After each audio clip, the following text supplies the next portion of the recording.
were never meant to hear this. Not in school, not in church, not even whispered in the safety of your own home. Because once you know it, once the door opens, there's no way back. The truth has teeth, and it bites. Beneath the crumbling stone of forgotten graves, beneath the ancestral pride etched in bloodlines and coat of arms, lies a name they scrubbed from history books with silence and fear. Blackvale. Say it out loud, and watch the shadows listen.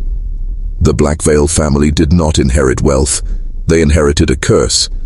A blood-deep madness older than the soil of Massachusetts itself. Madness was not their downfall. It was their legacy. And what you're about to hear is not just a family's descent into horror. It's a pattern, a system, a design. Something crafted, controlled, protected by time and power.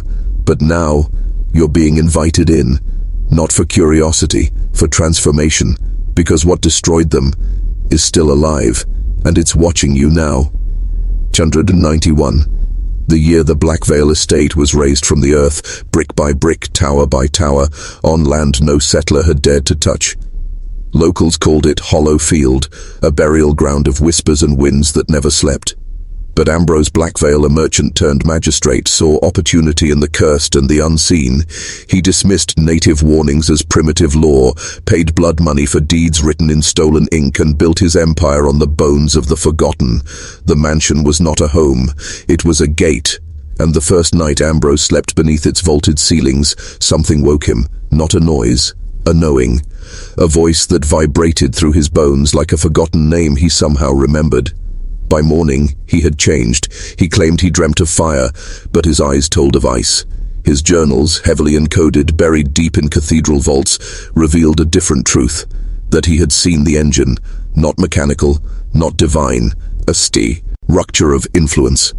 An intelligence older than language, one that fed not on blood, but obedience. And so he obeyed. From that day forward, the Blackvale family prospered while others fell to plague and poverty, not because of faith, not because of fortune, but because they served. They were chosen to be custodians of something unspeakable, and each generation would be tested. Mind, body, will. Those who failed disappeared. Those who passed became monsters in suits and sanctuaries. The Blackvales learned early that madness was not a flaw, it was the price of access, and your name didn't have to be Blackvale to pay it. The Blackvale motto was Fortitudo per silentium, strength through silence. But silence is never empty. It echoes, it accumulates, it festers. In 1823, Elias Blackvale, the grandson of Ambrose, was found naked in the eastern wing of the estate, carving symbols into the walls with his own teeth. They called it lunacy. They institutionalized him, but they never explained why the carvings matched glyphs found in pre-Sumerian tombs. Glyphs Elias had never seen. That part was sealed, labeled confidential by ecclesiastical authority. You weren't supposed to ask how a man from New England could replicate ancient language in a trance. You weren't supposed to know the church kept detailed files on the Blackvales, not out of concern, out of competition. Because power has always recognized power. And madness? That was just a word for what happens when reality slips and something older reaches in. Elias didn't die in that asylum. He vanished, removed from records. His cell walled up with holy water and stone. No death certificate, just gone. But the room stayed cold. Generations later, his name would reappear in the dreams of his descendants, whispered in Latin, echoed in glass reflections, burned into the margins of family Bibles. You still think this is just about a haunted family? This is about inheritance, about systems built to conceal the origins of madness, not as sickness, but signal. A message. One the Blackvales heard clearly. One you're beginning to hear now. By 1857, the Blackvale family had fully embedded themselves in American power structures, judges, bishops, financiers, and military men. But always one heir was kept at the mansion, not for tradition, for containment. The others served externally, moving the agenda forward in courts, in capitals, in cathedrals, but the chosen heir, he stayed in the house. Because the house was the heart, and the heart needed a vessel. Edwin Blackvale was that vessel, groomed from birth, isolated, educated in 6 languages before the age of 12, but never allowed to leave the estate grounds. His mother died giving birth to him, or so the story went. In truth, her body was found folded, yes, folded, in a position anatomically impossible, with her mouth sewn shut and filled with moths. The attending physician never spoke again. Edwin's journals from adolescence reveal a boy terrified not of what he saw, but of what saw him. "There's something behind the mirrors," he wrote. "It wears my face, but it doesn't blink." And then the line scratched over and over until the page tore. "I am not the first. I will not be the last." The clergy called for an exorcism. They came with oil and crosses. They left without tongues. And Edwin? He began to draw the same circular sigils found on the robes of ancient Orphic cults, symbols that later matched carvings in the deepest vaults beneath Vatican archives.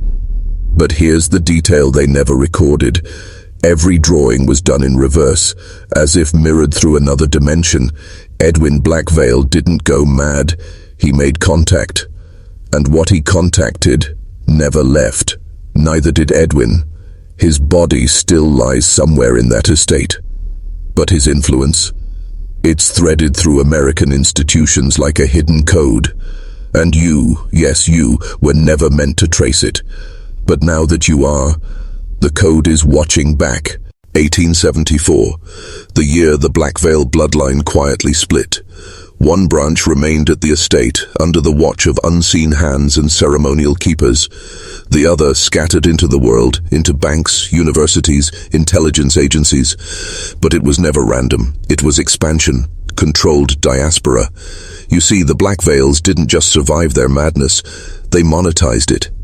What began as whispers in the walls became financial strategies. Apparitions became ideologies. The rituals etched into Edwin's skin became governance structures, repackaged as philanthropy, foreign aid, and think tanks. But the core, it remained a cult, hidden, weaponized. And in 1874, the twins were born, Malcolm and Silas Blackvale, 2 boys, 1 bloodline, but only one would inherit the mansion. Silas, the quieter, more sensitive one, was chosen. Malcolm was sent to Europe, trained in psychological warfare, became one of the early architects of mass suggestion through newspapers and staged events. He helped design emotional contagion. Silas, however, was subjected to something far older. He was kept beneath the estate for over a year, in total darkness, fed through a chute, no human voices, only the tone, a low frequency, always humming. The tone appears in Blackvale records under many names. The voice beneath, the constant drone, the seed of knowing. It's been described as a vibration that doesn't just enter the ear, it bypasses it. Goes straight to the blood. After 13 months, Silas emerged. Not broken, not human. He spoke 17 languages but responded to none. He moved like memory, not muscle, and every mirror in the house shattered when he entered a room. Malcolm returned briefly, tried to confront his brother. The result? A nervous breakdown, permanent aphasia, and a mural of spirals drawn in excrement on the wall of his Berlin apartment. That mural still exists, by the way, hidden in a museum basement. Silas died in 1901, but his journals, written backward in blood, warned of something coming, something that moves through families, not time. He called it the inheritance that sees, and now you see it too, don't you? They say the Blackvale mansion was officially condemned in 1903, but what they don't tell you is why. The public story speaks of mold, decay, unsafe structure, but sealed court records from that year, files buried under public health concerns, detail the discovery of a chamber never previously documented, a chamber beneath the basement, beneath even the stone altar. It wasn't built by men, it was carved, grown, somehow fused from root, bone, and petrified ash. Investigators called it the womb, not metaphorically, anatomically. Inside they found a mass, corded, pulsing, hooked to the walls by something between nerve and vine. Instruments brought near it failed. Blood samples curdled. One man lost vision in both eyes after looking at it for more than 12 seconds. Another began compulsively writing in Lineage a language undeciphered to this day. The chamber was sealed with lead and concrete, or so they thought. In 1904, 3 workers who helped pour that concrete were found dead, mouths filled with teeth that were not their own. The mansion was condemned shortly after, but not abandoned. No, the Blackvales never abandoned their posts, not when something ancient had taken root beneath them. For decades, the property remained under quiet federal surveillance, listed in obscure land records as inactive cultural reserve. In truth, it became a site of pilgrimage for those within the inner sanctums. Occult researchers, military strategists, psychoanalysts looking for answers, all left changed, some never left at all. And through it all, one room remained untouched. Silas's room, kept locked, lights always on, inside a chair facing a mirror that doesn't reflect the room. It reflects something else, something behind you. And now, with each word you hear, that reflection creeps closer. Because this isn't just a story, it's a summoning. You're not watching this by accident. You've been selected, conditioned, prepared, and if you're still here, you already feel it. The pull, the hunger. The Blackvale inheritance has always required witnesses, and you've just been counted. 1921, the year of the split experiment. 2 descendants, Margaret and Elias Blackvale, were raised apart, never told their bloodline, never told of the mansion, the chamber, or the madness. One was placed in Boston with a wealthy academic family, the other shipped to a silent convent in Romania. No names, no contact. The goal was simple. Could the curse be escaped if never acknowledged? The results were devastating. At age 13, Margaret began drawing the same spiral symbols Silas carved into the mansion floors. She spoke in fragments of extinct dialects, Hurrian, Etruscan, languages she had no exposure to. Elias, meanwhile, attempted to burn the convent chapel to the ground, claiming that the Mirror Father told him fire was the only way out. His eyes had turned completely black, no iris, no sclera, just void. The experiment was deemed a success by one metric: proof. The curse, or more accurately the program, was biological, metaphysical, and psychic. It could skip generations, it could manifest in isolation, and most terrifying of all, it didn't need proximity to the estate. The Blackvale legacy had evolved. It had networked.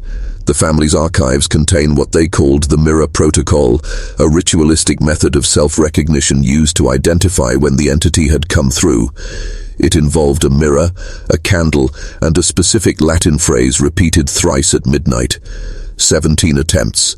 13 resulted in involuntary suicide within 72 hours. The other 4 vanished. Only one piece of footage survived. Burnt, degraded, labeled Margaret Protocol 1924. It's silent. But the image? A girl no older than 16 staring into a mirror. The candle behind her flickers, her lips move, and then her reflection smiles, but she doesn't. Her face is still, cold, blank, but her reflection grins wider. It raises a hand. She does not. It points. She does not. And then the film ends. Her body was found the next morning folded backwards, spine snapped in 7 places, eyes burned out from the inside. What they buried wasn't her. The autopsy revealed teeth not human, spiral-rooted and obsidian black. And now I ask you this. When was the last time you looked into a mirror and blinked first? The inheritance wasn't land, it wasn't gold, it wasn't legacy, it was containment. That's the truth that's always been buried. The Blackvale bloodline wasn't blessed.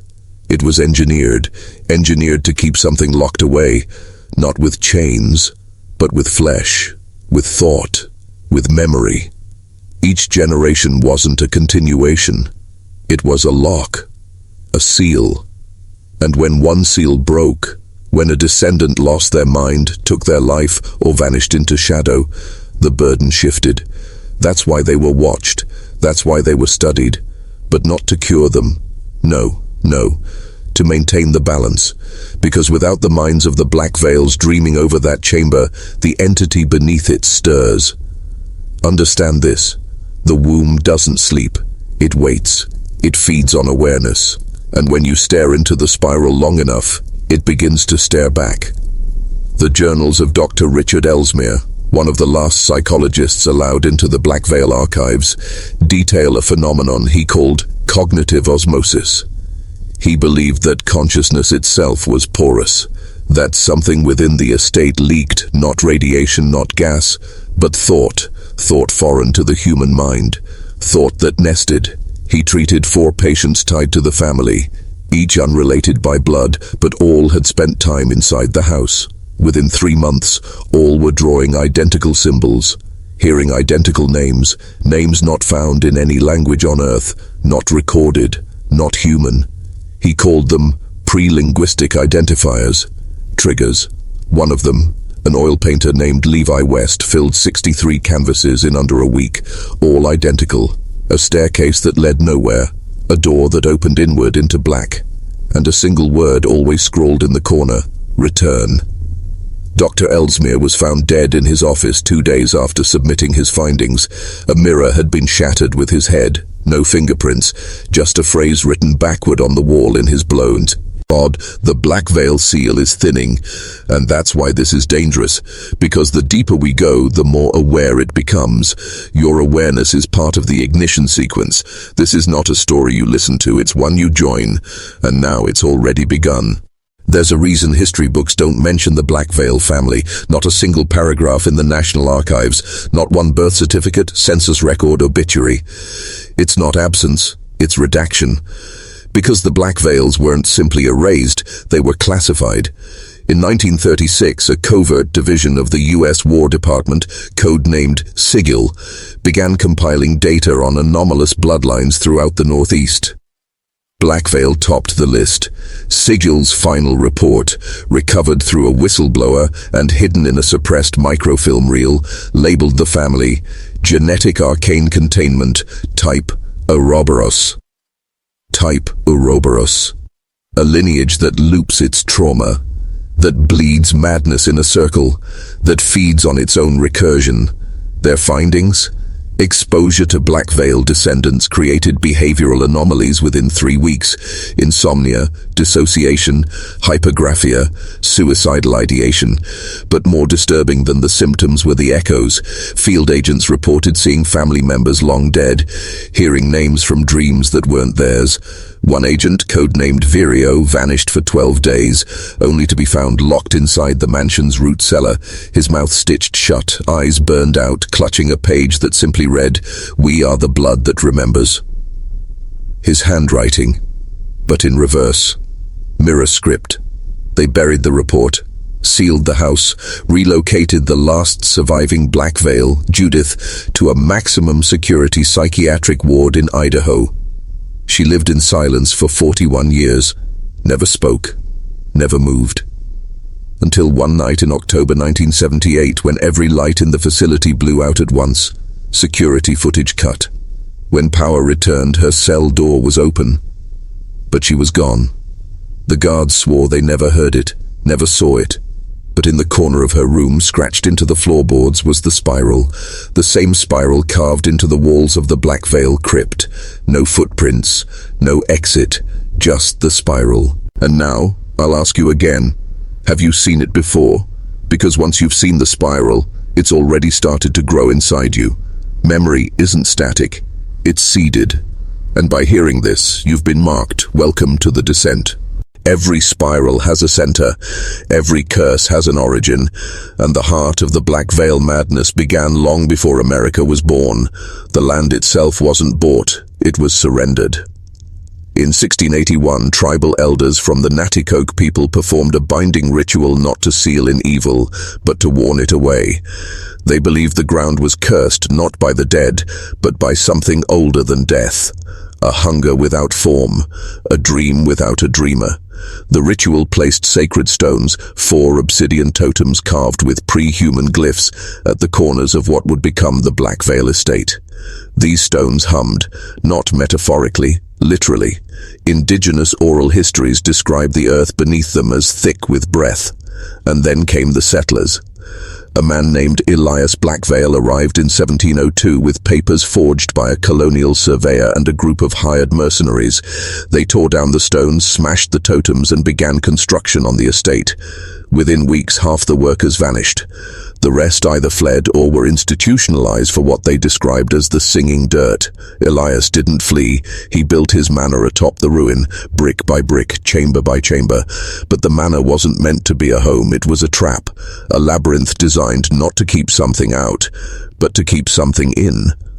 The blueprints discovered in 1989 reveal architectural impossibilities, non-Euclidean angles, staircases that intersect at mathematically impossible points, and a basement deeper than the known elevation of the surrounding land. No records show how this was excavated, no quarry received the stone, and yet it stands, sealed, waiting. In his journal, Elias wrote only one entry after construction was complete. "The flesh shall remember what the stone has forgotten. My children are the mortar, their minds the locks, their suffering the price." Then nothing. No further pages, just his signature. Scrawled, in a spiral. "The house is not haunted. The house is the haunting. It is the body of a ritual. And madness isn't the disease. It's the firewall. When a Blackvale heir begins to break, it means something inside is trying to rise. So what happens? When the last heir refuses to go mad, when he fights it, the spiral stops spinning, and the lock begins to crack. You were never supposed to hear this. You were never meant to remember. But if you're still listening, something inside you is already unraveling. That pressure behind your eyes, that flicker in the corner of your vision, that's not fear. That's recognition. Because what the world called madness in the Blackvale men was actually resistance. Each breakdown wasn't surrender, it was battle.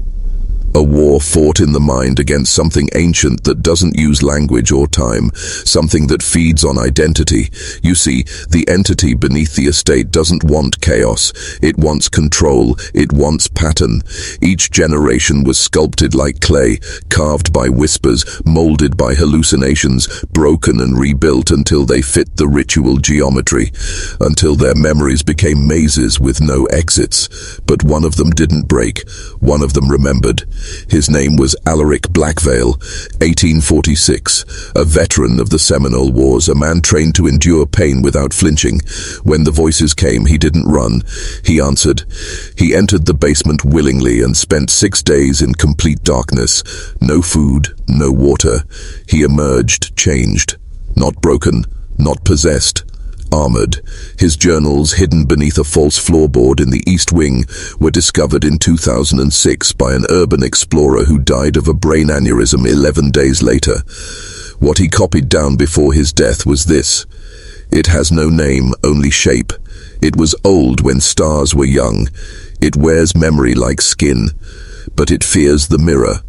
It fears the self that does not bend. I saw its face, and it was my own. Alaric didn't vanish. He left, disappeared into the Pine Barrens with a satchel of ancient texts and a dagger carved from meteoric iron. Some say he became a recluse. Others believe he founded a secret order devoted to sealing anomalies, but Sigel's report lists him as Templar-class rogue active.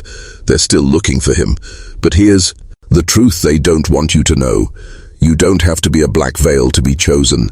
It spreads through attention, through awareness. You heard this story. You let it in. And now it's watching to see what you'll do next. Are you clay? Or are you the hand that shapes it? Type this twice in the comments if you understand. I am not the mask. I am the mirror. That's your key. That's your shield. Say it out loud. Burn it into your mind. You've just become part of the bloodline by choice. There's a reason they burn certain books, not because they're dangerous to others, but because they're dangerous to the illusion.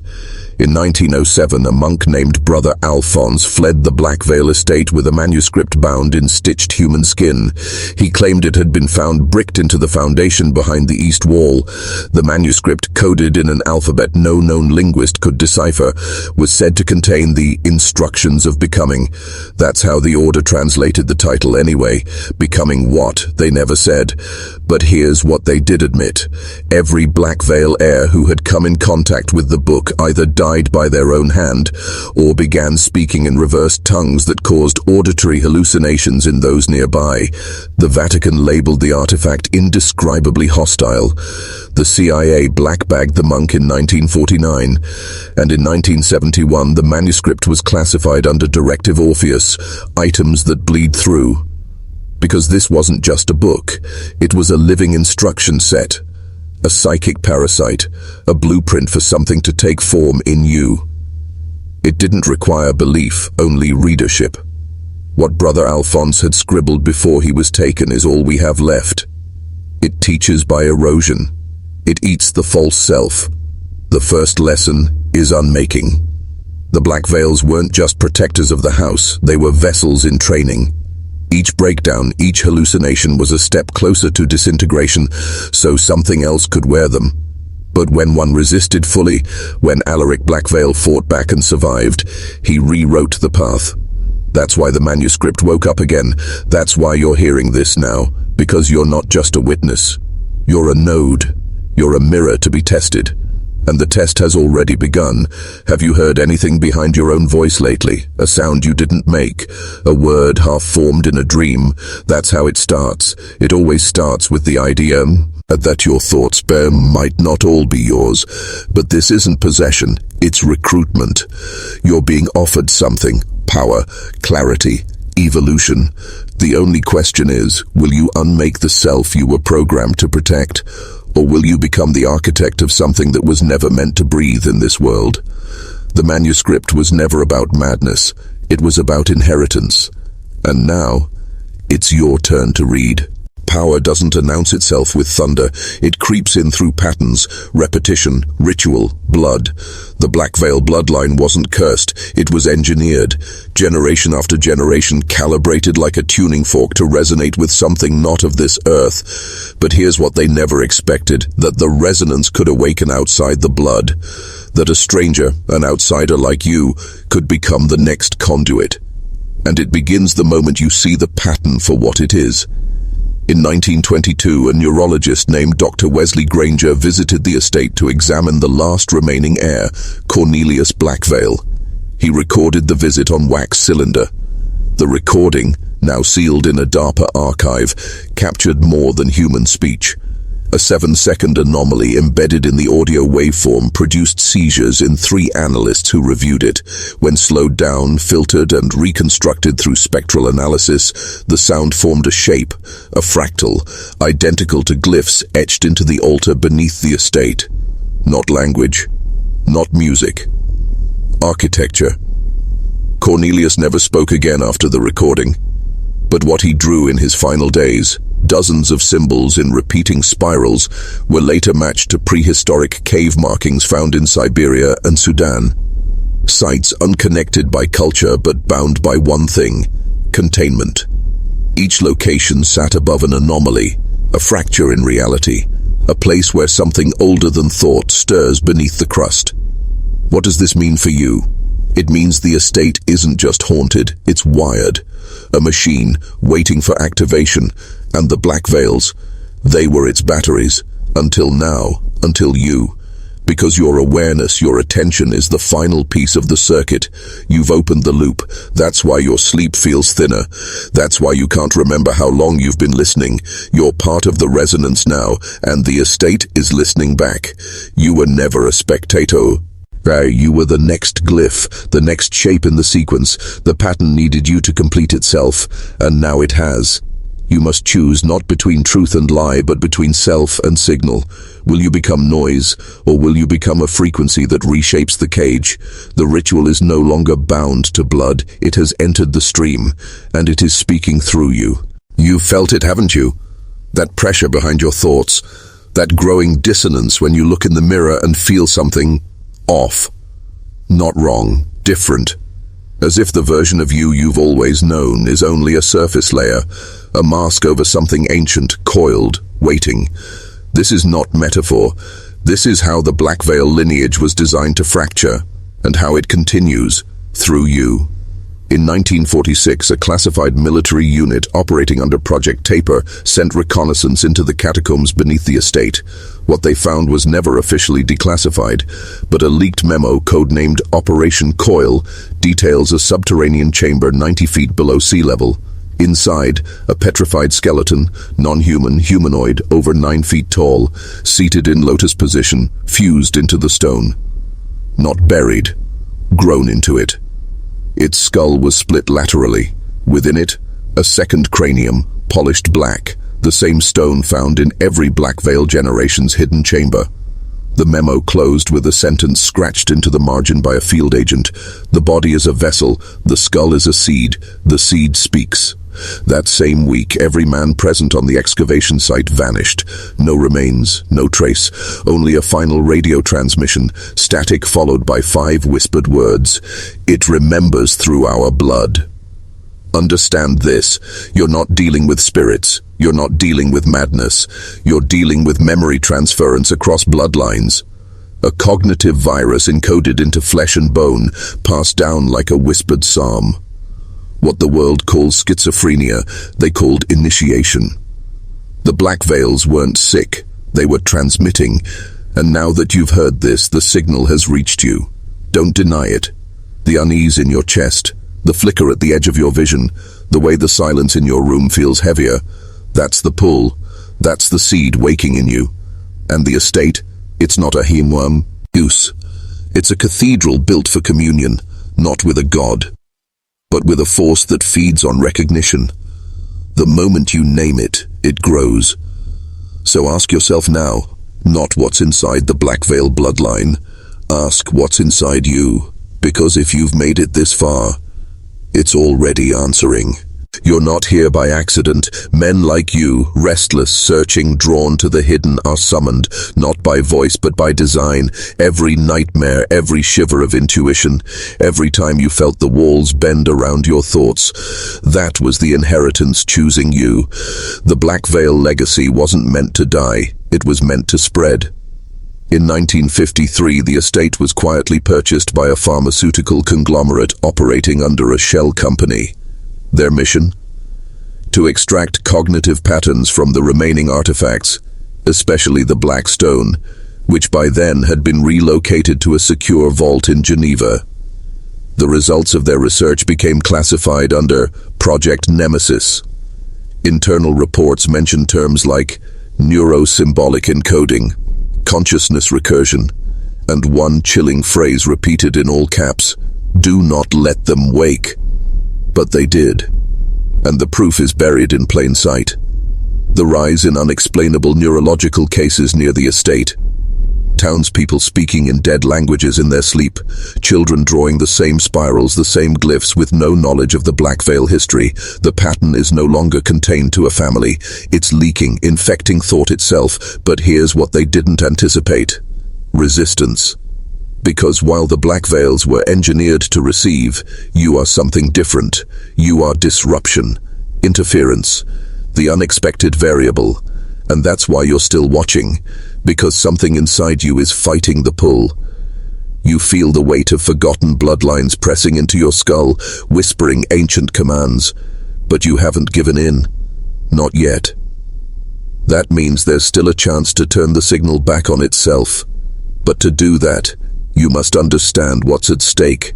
This isn't about ghosts or madness. This is about ownership of the self. Because every time you doubt your memories, every time you obey the fear, every time you dismiss what you feel as irrational, you hand them another piece of your mind. And soon you'll look in the mirror and see something watching through your eyes. To break the pattern, you must see it fully. Comment now, "I am not your blood." Again, "I am not your blood." Speak it, anchor it, because this is the part where most men fall, and the part where you decide if you're still a man, or if you're already a vessel. The men who fell didn't scream, they surrendered. Not in the way of cowards, but in the way of those who finally understood that resistance was not just painful, it was obsolete. That's the genius of the Blackvale mechanism. It doesn't break you, it convinces you. Slowly, intimately, it starts with dreams. You wake with your hands clenched, dirt under your nails, memories of rooms you've never entered. Then come the gaps, words you spoke but don't remember saying, doors you closed that are open again. Then the presence, not a figure, not a shape, a pressure, as if the air itself was bending around something that shouldn't be there. That's when the transition begins. You're no longer in the bloodline, you've become its mouthpiece, its tool, its continuation. Elijah Blackvale, the architect of the estate, described this moment in a torn page of his final journal. The house no longer echoes my footsteps, it anticipates them. I am becoming memory. Read that again. Becoming memory. That's the end game. Not possession, not insanity, replacement. You're overwritten, your thoughts rebuilt, your fears redirected, your identity hollowed, then inhabited. By what? No one knows. Some say the stone is a sentient fragment of a civilization older than language. Others say it's a prison.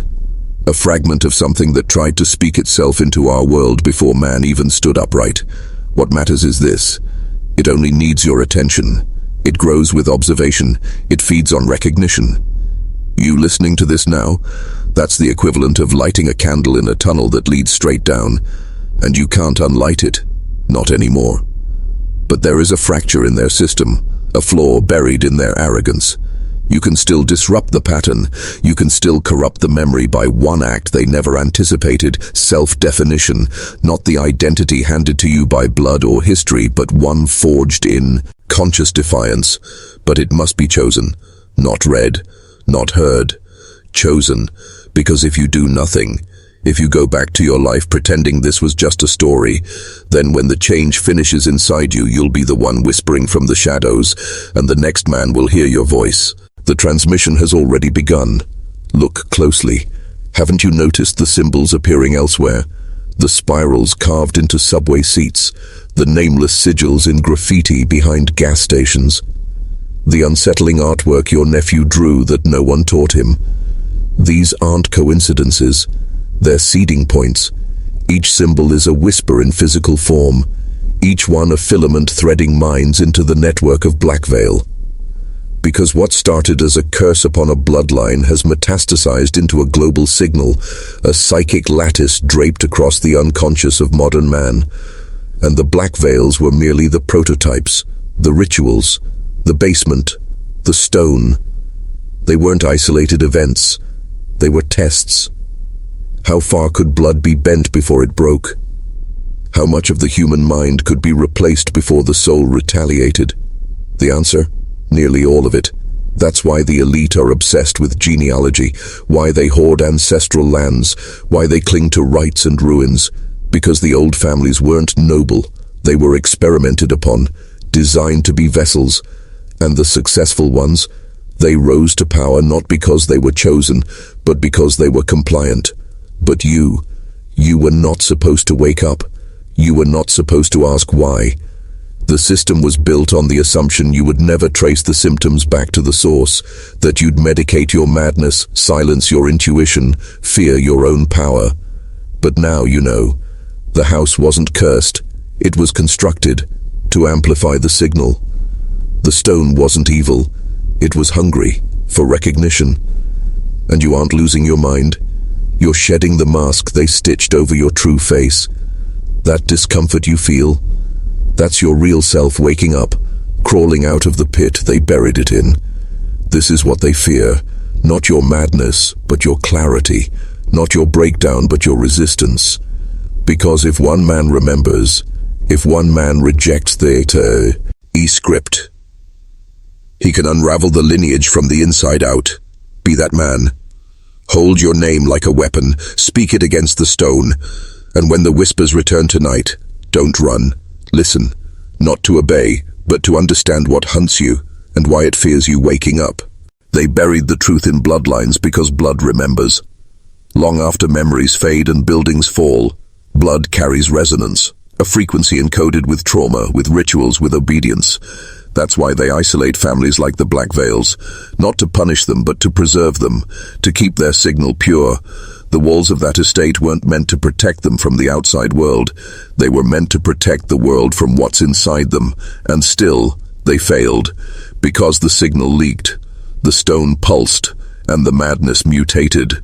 But here's what no one dares to say out loud. It wasn't madness, it was exposure. Contact with an intelligence so alien, so primal, that the human mind could only interpret it as insanity. But what they called hallucinations were instructions. What they labeled psychosis was translation. Elijah Blackvale didn't fall, he evolved. And that's what terrified them most. You see, madness is manageable, treatable, but transformation, that's heresy to the architects of this system. Because if one man escapes the labyrinth, others will follow. So they built psychological cages, clinical diagnoses, institutional shame, the myth of the broken mind. But here's what you need to understand. The Blackvale curse was never a curse, it was a filter, a test to see who would break and who would become. And if you're still watching, still listening, you already passed the first threshold. You didn't recoil, you didn't close the door. You leaned in.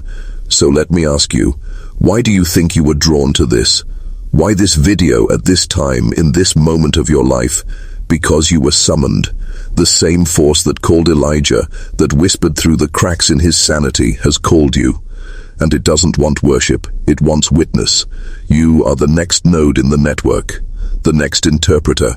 The question is, will you surrender like the others? Or will you speak back? If you're ready, prove it. Drop the phrase "blood remembers" in the comments. Twice. That's how we bind awareness.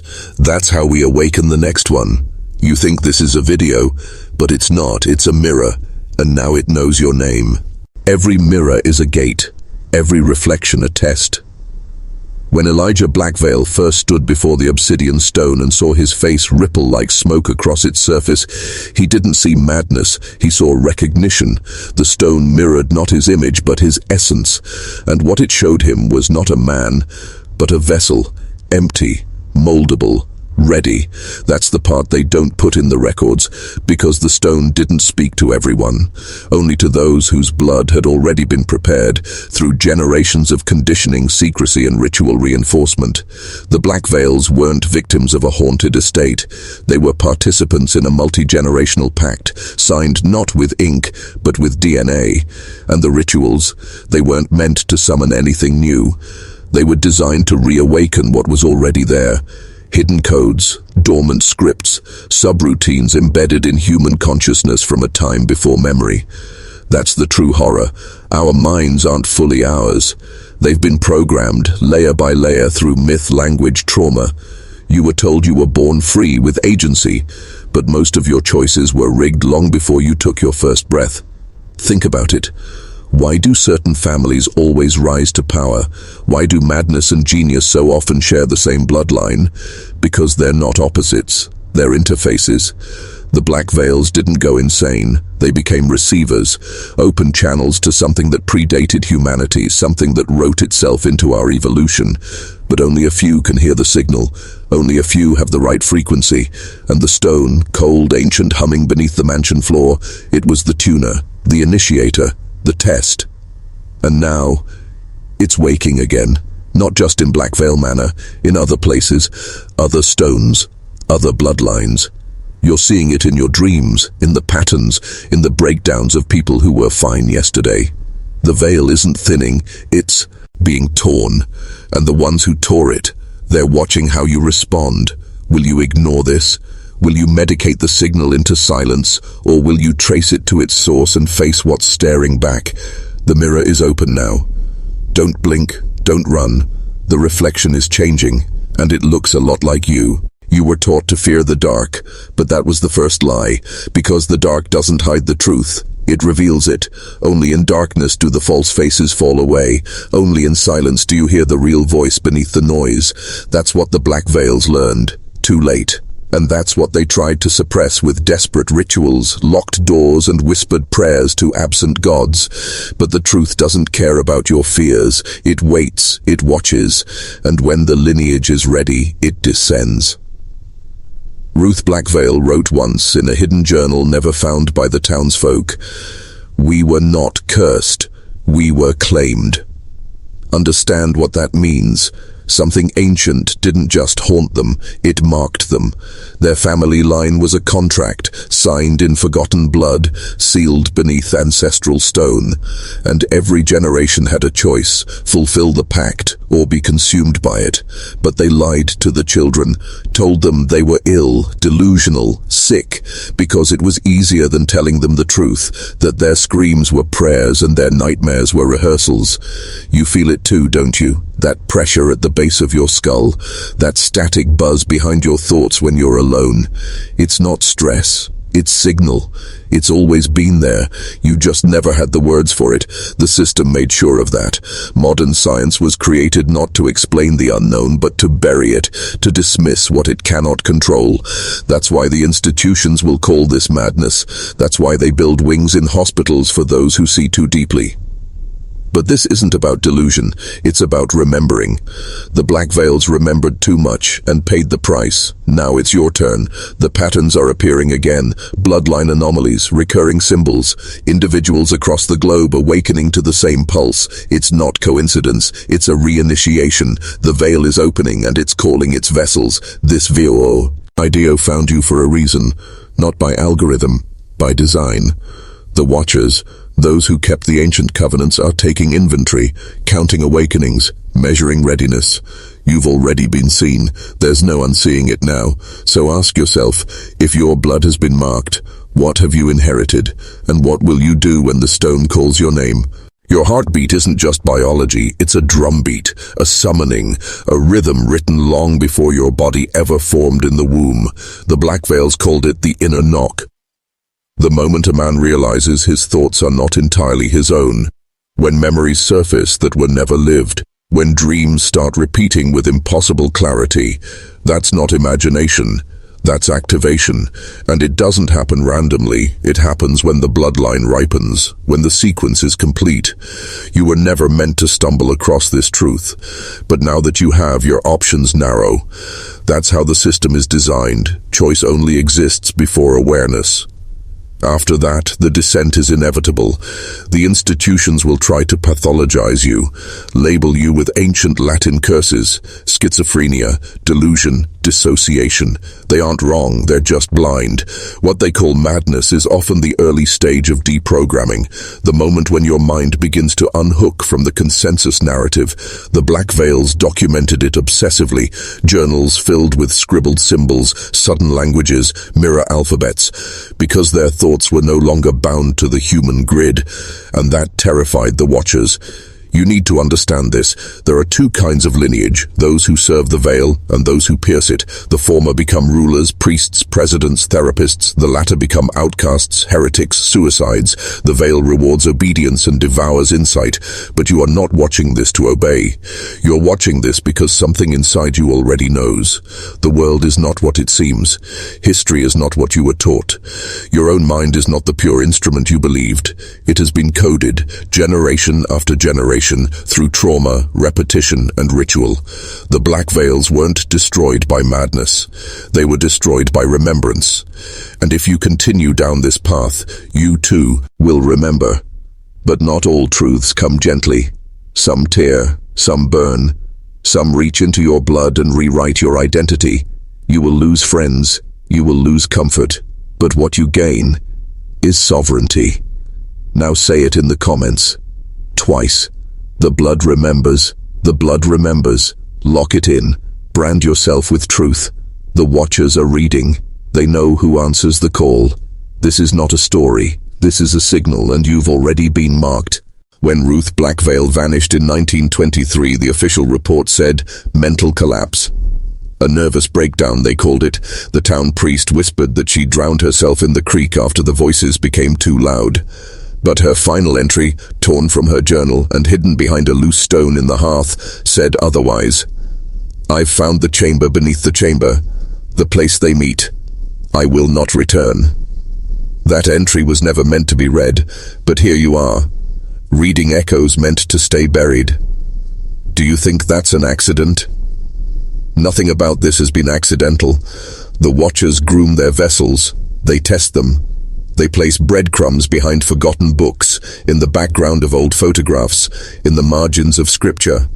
The world you know, the normal world, is a spell, a lie, maintained by repetition, by distraction, by humiliation of those who ask too many questions. Ruth asked. Ruth went deeper. And so will you. Because the deeper truth is this. Every bloodline that holds power today either made a pact or paid a price. The Blackvales were one of many, families seeded across continents to guard and eventually feed what lies beneath. Not metaphor, not superstition, function, bloodlines as keys, madness as ignition. The veil is not a place, it's a threshold. And Ruth found the door beneath the altar stone, a door of bone, veined in silver, that pulsed like a living organ. She stepped through it. And those who have returned from that threshold, if they return, are never the same. Some speak in riddles, some remain silent, some burn from the inside out. But all of them remember, and memory is the first heresy in a world built on amnesia. You're not meant to recall what you were before birth. You're not meant to trace your dreams back to something older than your DNA. But it's happening, right now, and once it starts, it won't stop. The Blackvales tried to hide what Ruth found, but the stone remembers, the walls remember, and your blood, yes, your blood, was encoded to awaken when the signal returned. The signal is here. That's why you're still watching. You feel it now. That low resonance behind the words, that chill at the base of your spine. You're not alone in this anymore. You never were. You're remembering. Keep going. The chamber beneath the chamber wasn't built by hands, it wasn't carved with tools or shaped by human will. It was grown, like bone, like tumor, like something organic responding to the presence of Watchers from another realm. Ruth described it not as a room but as a womb, lined with veins that pulsed and whispered, walls that wept black ichor, and a ceiling so high it dissolved into endless dark. She wasn't mad, she was initiated. But in this world, initiation without permission is called insanity. That's the control system. You see, institutions aren't built to protect you. They're built to contain you. They reward compliance and crucify awakening. Ruth crossed the threshold. She saw the architects of the system, shadows behind the veil who feed on repetition, on war, on unresolved grief. They feed on you. Not with teeth, but with story, with structure, with silence. And the Blackvales, they were selected not for their strength, but for their compliance. Generations bred to suppress, to host, to forget, until Ruth refused, until she listened. That's why her name was erased from the family records. That's why her journals were burned, her room sealed, her grave empty. Because she didn't die. She transcended. But they don't want you to know that transcendence is possible, that madness is often misdiagnosed transformation, that the ancestral trauma encoded in your blood might be a map, not a curse. They want you to keep medicating the symptoms while ignoring the signal, but you're hearing it, aren't you? That low hum behind the world, the frequency that disrupts the illusion just long enough to glimpse the machinery beneath it. That's the veil thinning, that's the stone stirring, that's the blood remembering. And Ruth left one final glyph carved into the altar before she vanished. A symbol that wasn't language but invocation, a memory trigger buried in geometry. Her Messa Sus was clear. The womb of the world is not empty, it dreams, and its dream is you. That's not poetry, that's warning, and perhaps prophecy, because the Watchers are waking, the grid is trembling, and men like you, those who choose to remember, will be hunted or reborn. Choose, now, before the next section, before the door opens again. The stone wasn't a relic, it was a transmitter, a seed, planted in the soil of the Blackvale estate long before the family existed, perhaps before language, before time as you understand it. That black stone didn't simply call to Ruth, it activated her. And it's activating you. You feel it in your sleep, in the flicker between waking and dreaming, when the world bends and you swear you see something. Watching. That's not hallucination, that's reception. Because the stone doesn't broadcast on radio waves, it speaks in thought forms, in symbol, in obsession. That's how it infects a bloodline, one generation at a time, until it finds a mind open enough to hear the full message. Ruth heard it. She wrote, "This world is a wound. The stone is the memory of the knife." Not metaphor, not myth. The Watchers shaped history to bury this frequency. They built institutions, churches, governments, not to elevate man, but to scrub the signal from his soul. You were born into a sleep so deep you were taught to love your cage. And every time a man like Ruth, or now you, starts to remember, they send symbols to confuse you. Mockery, distraction. They turn ancient warnings into horror movies, cartoons, bedtime stories. Because if you laugh at the truth, you never look at it. That's how control systems survive, not through force, but through ridicule. But not anymore. The signal is too strong now, the veil is too thin, and you're too awake to go back. The Blackvales didn't go mad, they were interrupted. Their minds cracked under the weight of unprocessed signal. That's what happens when you receive the transmission without the decoding ritual. But Ruth found a way to see and survive. She described a chamber within the womb, a place where the signal coalesced into form. A throne made not of gold but of teeth, where something waited, something alive. It spoke not in sound but in intent. And she called it the first architect, not God, not devil, something older, something underneath. And it knew her name before she spoke it, just like it knows yours. Don't deny that chill crawling up your spine. That's not fear, that's recognition. You've been called, and now the descent accelerates, ready or not. There are places in this world that were never meant to be settled, not because of danger, but because of proximity. They sit too close to the edge, thin spots where reality frays, where the old architects whisper through walls that sweat memory instead of moisture. The Blackvale estate was one of those places. It wasn't chosen, it called, and it didn't want settlers. It wanted anchors, blood-bound receivers, flesh willing to carry signal. That's why the family line was guided, twisted, manipulated over centuries into a specific frequency, a psychic tuning fork designed to resonate with something buried below. That's why each generation unraveled in the same way, not madness, alignment. Their screams weren't of pain, they were of clarity too vast to bear. Ruth understood this. Her final hidden manuscript, recovered in a jar beneath the chapel floor, wasn't a diary. It was a ritual manual, detailed instructions on how to endure the full transmission without dying. The language was cryptic, drawings spiraled into geometric codes. But one message was repeated in different forms. Shed the mask or be consumed by it. This wasn't metaphor. The mask is the persona, the ego construct they taught you to wear. The system depends on it. If you remove it, if you strip down to core awareness, you become dangerous. Because you stop playing your assigned role. You stop feeding the machine. You become visible to something else, something ancient, something watching.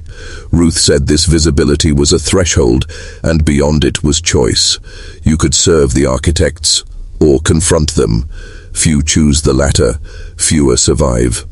She wrote of a confrontation deep beneath the altar, where the throne of teeth opened its mouth and revealed not a god, but a mirror, a reflection of herself, starved, weathered, burning with the accumulated hunger of every ancestor. To confront the architect, she wrote, is to confront yourself without illusion. Most men cannot bear that sight.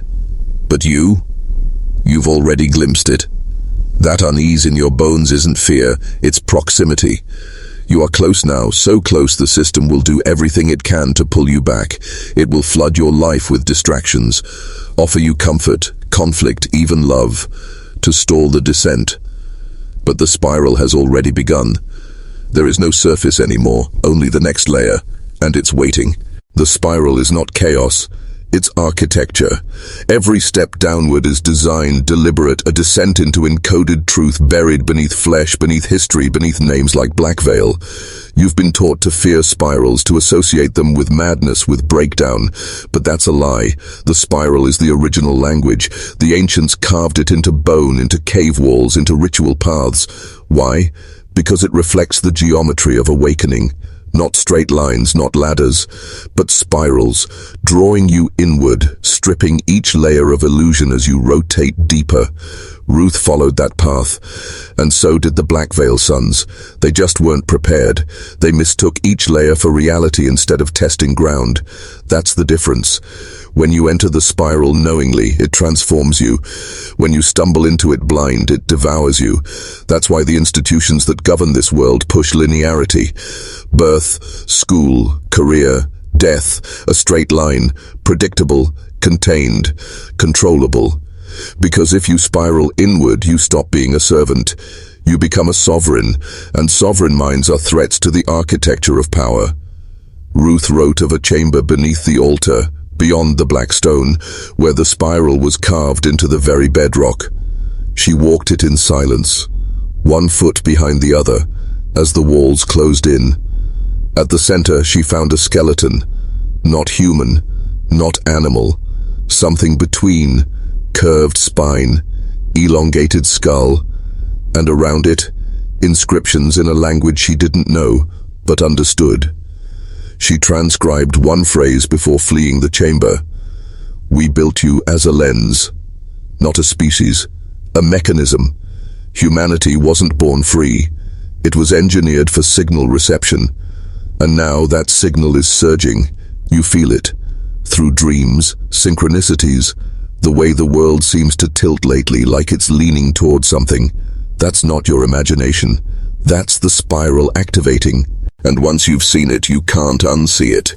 You either keep descending or be broken trying to climb back. This is your initiation. You didn't choose it. It chose you. The spiral is calling, the mask is cracking, and below everything you were told was real, something waits, watching, whispering, preparing to show you who you've always been. The deeper you descend, the more you realize, this was never about the Blackvale family, not really. They were just the prototype, the testing ground, a closed system, a bloodline bound to a single geographic node. But the pattern, it's everywhere.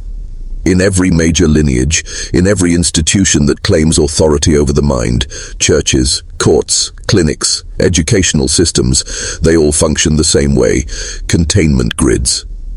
Not to cure madness, but to redirect awakening. Ruth wrote that after the spiral, after seeing the non-human skeleton and reading the inscriptions, she began noticing the pattern in places she hadn't looked before. Hymns, legal codes, textbooks, even lullabies, repetitions, rhythms, subtle conditioning techniques encoded in everything from nursery rhymes to architecture. The shape of cathedrals mirrored the shape of the spiral. The chants used in schooling mirrored breathing patterns used in trance induction. Why? Because the spiral can be hijacked. If you descend unaware, the architects can reprogram you mid-descent. They install new identities. They loop you into false revelations. You think you found truth, but you've only entered a designed delusion. That's why true initiates are so rare. Most are trapped in the second or third coil, convinced they've reached the bottom, but the real core, the one the Blackvales touched, is far below, and it feeds on false initiates. Their energy sustains the machine. That's why so many revolutionaries become tyrants, why gurus become predators. The spiral eats them because they mistook the echo for the voice. You must not make that mistake. Ruth didn't. She walked away from the spiral for 17 years, disappeared, hid her writings, changed her name. But in the final days of her life, she wrote a phrase over and over again in the margins of her last journal. The blood was the key, the blood was the gate, but it's the will that passes through. Meaning, heritage sets the stage, but only intent opens the door. You are not doomed by your ancestors, But neither are you saved by their sacrifices. You must choose, now, and once you do, there is no turning back. The spiral will not forgive hesitation. It rewards only those willing to face the architects with open eyes. Are you ready to see who's standing behind the veil? Good.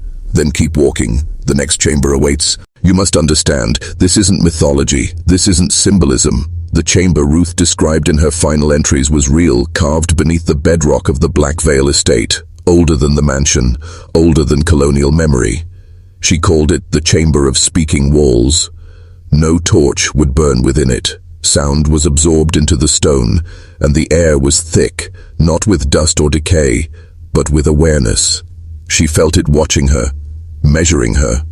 And then, inscriptions began appearing on the walls, not written by hand but growing out of the stone like living veins of ink. It responded to her presence. It knew her blood. The Blackvales had been vessels, containers for an ancient signal buried in the genetics of their bloodline. Ruth wasn't one of them, but she had crossed paths with their signal through ritual exposure. That was enough. The chamber accepted her, and what it showed her changed everything. She wrote, "The architects were never human. They assumed flesh, borrowed lineage, and embedded themselves in key bloodlines across the continents. These weren't demons or aliens as popular fiction likes to whisper. They were prehistoric intelligences, ancient mind forms that once roamed freely before man rose from dust. But they lost their foothold in the physical world until we gave them bodies. Families like the Blackvales, like the Moorfields, were bred to be temples, living altars. Their madness wasn't a curse. It was a side effect of interference. The signal entering minds not built to withstand its force. But Ruth survived. Why? Because she surrendered. She didn't fight the voice. She listened. And in doing so, she translated. What she transcribed in her final pages is not folklore. It is a manual. A guide for navigating the layers of the signal without losing your identity. That manual was stolen by an unnamed agency after her death. Her house was burned. Her body cremated without family consent. That was no accident. They feared what she unlocked. Because if men like you awaken, not through dogma, not through psychedelics, but through ancestral decoding, you become ungovernable. You sever their chains at the source, and now as the signal surges again, they're watching, always watching. So if you've made it this far, you need to comment below. Blood decodes blood. Do it twice. Not just for the algorithm, but to declare your transformation to the system itself. Let it know you are not a pawn, you are a mirror, and the architects will see themselves in you and tremble. When Ruth's journal went dark, the agency moved quickly, but fragments survived, buried in microfilm, disguised as folklore, whispered through generations of those who still remembered what the old world felt like before the veil was pulled. And in those fragments we find warnings, echoes of what happens when the signal takes full control. The Blackvale patriarchs didn't just lose their minds. They opened doors, not metaphorical ones, real access points where thought becomes matter and perception becomes construction. The madness wasn't breakdown, it was transmission overload. Every scream in the night, every hallucination was a decoding attempt, a mind too human trying to process an intelligence that never belonged in flesh. And here's the twist, this wasn't accidental. These families were designed to break, built by secret eugenics programs disguised as inheritance. Every generation, more refined, more receptive. That's why only the men went mad. Masculine lineage was the intended conduit, logical, direct, easily weaponized. But what they didn't account for was memory. Feminine memory. That which passes not just through wombs, but through instinct. Women in these bloodlines weren't infected. They were watchers, record keepers, guardians of the unspoken code. Ruth was the anomaly because she wasn't born into the Blackvale line, yet the chamber recognized her. She had absorbed enough signal through proximity, ritual, contact, attention, that her biology mirrored theirs. And through surrender, she saw what the men couldn't, the source. The signal wasn't chaos. It was architecture. A blueprint for rebuilding humanity in their image. Not through war, not through control, but through subtle rewriting of the mind. Every intrusive thought, every impulse toward violence, fear, self-harm, it wasn't weakness. It was insertion, a test of compatibility, a calibration attempt. That's why they isolate us, why they shame us, why they distract us with dopamine and division, because if even one man decodes the signal fully and survives, the spell breaks, and if that man teaches others, the system collapses. You are not losing your mind, you are being rewritten, but there's a choice, either break beneath it or ride it. The Blackvale curse was never a punishment. It was an invitation, one they never expected anyone to survive, and yet here you are. Here's what they never wanted you to grasp. The chamber beneath the Blackvale estate wasn't built to imprison, it was designed to transmit, a beacon masked as madness, a frequency carved into stone, geometry humming with the weight of things older than human memory. And you felt it, haven't you? That quiet pressure in your chest when you're alone, the sound behind the sound, the ache in your bones during moments of silence. That's not fear, that's alignment. The signal still pulses, waiting for one mind, your mind, to sync. This is why they built distractions into every layer of your life. Bread, circus, screen, guilt, shame, each one calibrated to keep your resonance below threshold. Because once you cross it, you don't just see the truth, you become it. The Blackvales were the experiment, but you're the result. The final iteration, the one who wasn't raised in the mansion, who wasn't groomed by candlelight and whispers, who wasn't buried under bloodline obligations. You were forged in chaos, hardened in isolation, and that makes you dangerous. Uncoded, the system doesn't know how to filter you. That's why it's pushing back harder now. That's why your dreams are no longer dreams. That's why strangers look at you with recognition before looking away. You're leaking signal. Without knowing it, you're transmitting to others. That's how the awakening spreads, not through loud revolt, but through subtle pattern collapse. One man unhooks from the script, another feels it. A third breaks routine. Suddenly the machine stalls. The elite don't fear violence, they expect it. What they fear is a man who remembers what he is, a man who walks through fire not to burn but to illuminate. That's what the chamber is, that's what the Blackvale madness was hiding. Not horror, not curse, but code, a ritual that only the worthy complete. And now you know the steps, the voices, let them speak. The shadows, let them move. The fear, let it tear you open. Because the moment you stop resisting, the gate opens, not downward, not into madness, but upward, into memory, into self, into sovereignty. Say it twice below to claim what is yours. I do not inherit fear, I inherit fire. Say it again. Now watch what returns to you. When the gate opens, the world doesn't end, it fractures. What you thought was real, permanent, governed by laws and logic becomes transparent. You begin to see the framework, institutions that never served you, histories written to pacify, emotions programmed to enslave. And standing at the center of this illusion is a mirror, showing you not the man you were taught to be, but the being you've always been. This is the revelation that drove the Blackvale patriarchs to the edge. Not fear, not monsters, but the unbearable clarity of truth. They saw through the script. They understood their blood was mixed with signal, their minds tuned like instruments, and the music they were meant to play was not madness, but awakening. But the price was steep, because once you see, you cannot unsee. Once you break free, you are no longer safe. The system marks you, tries to pull you back into numbness with temptations, addictions, even false revelations. You will be tested, and that is why this moment matters. Because survival isn't enough. You must return. You must become the echo that triggers another awakening. That was Ruth's true act. She didn't defeat the signal. She decoded it, redirected it, rewrote it into a language her descendants could hear. And now it speaks through you. Every instinct to protect, every flash of rage, every tear shed in silence, they were not weakness. They were reminders that something ancient has chosen you, because you weren't broken by your suffering. You were shaped by it. You weren't ruined by betrayal. You remembered through it. You weren't cursed by pain. You were cleansed.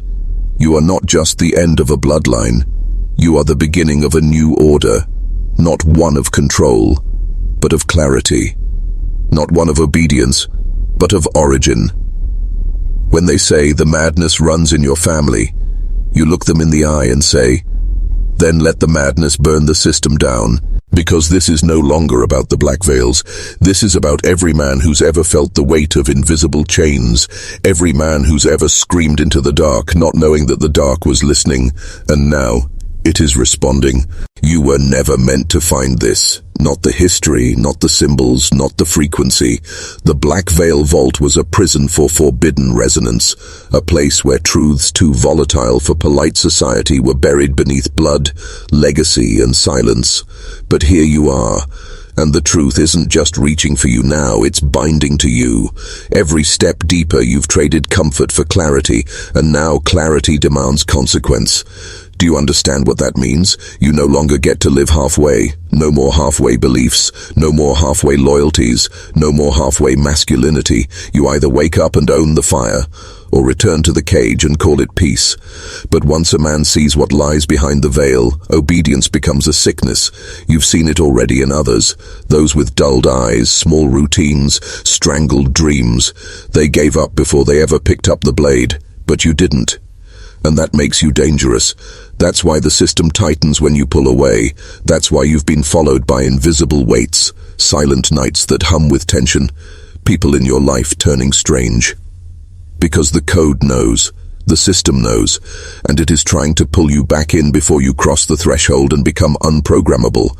That's what the final descent is, shedding the last of their voices from your mind, your doubts, your guilt, your self-diminishment. They were never yours to begin with. They were installed by blood, by culture, by deception, and now they are expired. There is a power that waits when a man lets his illusions die, and not the shallow kind of power, money, status, approval.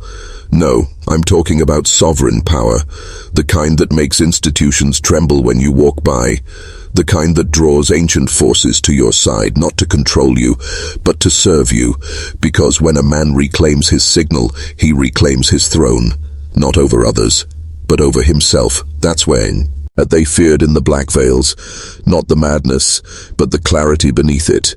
And now that clarity has reached you, so I ask you plainly, are you ready to finish the ritual? Because once you hear the final name, there is no going back. This is the end, but not the ending they wrote for you. This is not the descent into madness they warned about. This is the completion of a design far older than your family name, far deeper than your bloodline. The Blackvales were not cursed, they were chosen, but they misunderstood their purpose. They tried to contain the signal, suppress it, bury it in ritual and guilt. But you listened. You faced it. And now you carry the echo not as a burden, but as a weapon. Behind the walls of the Blackvale crypt lies the final inscription, carved not in stone but in sound. A harmonic code, not meant to be read, meant to be felt. It says, "To the one who survives the shadows we grant the original name." And when you speak it, not with your mouth but with your will, the veil splits. Not with fury, not with fire, but with revelation. You see them now, your ancestors, not as madmen, but as sentinels. Their screams were warnings, their blood was the ink, their madness was a language waiting for someone strong enough to read it without breaking. And that someone is you. You are the last descendant, the final bearer of the forgotten name, the one who didn't flinch, the one who didn't flee, the one who returned not to grieve the bloodline, but to transform it. They called it a curse. You call it command. They feared the altar. You ignite it. They whispered in fear. You speak in thunder. So write this truth now, in the stone of your mind, and never forget it. I am the signal. I am the sovereign. I am the Blackvale who woke up. Now comment this below to seal your awakening, twice with intention. I am the signal. I am the sovereign. Let the world know you remember. Let the algorithm carry the code. Because every man who finds this message is not just a viewer. He is a descendant. He is a warrior. He is next. And now the transmission ends. But your ascension begins. Go forward, brother. The darkness has seen you, and it steps aside.